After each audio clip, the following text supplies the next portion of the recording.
This hitch installation guide is for a Jeep Wrangler model number CQT76104. You will need the following tools to complete this installation. If the clearance between the muffler and the cross member is less than 3 inches, then you will need to lower the muffler with exhaust removal pliers.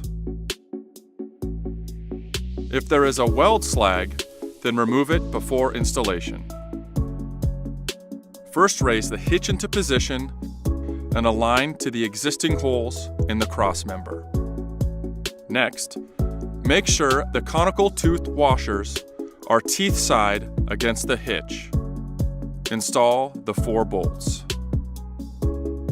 Next, install the hex flange lock nuts. Tighten with wrench and socket until they are firmly in place.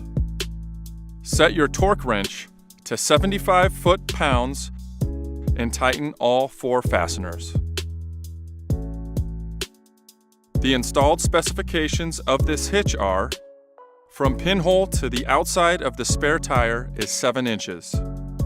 The measurement from the top of the receiver to the ground is 18 3/4 inches. The center of the pinhole to the end of the bumper is 1 inch. The receiver extends out 1.25 inches from the rear bumper. If you are not comfortable or unsure on this installation, please visit any of our 1,500 U-Haul locations for a professional hitch installation.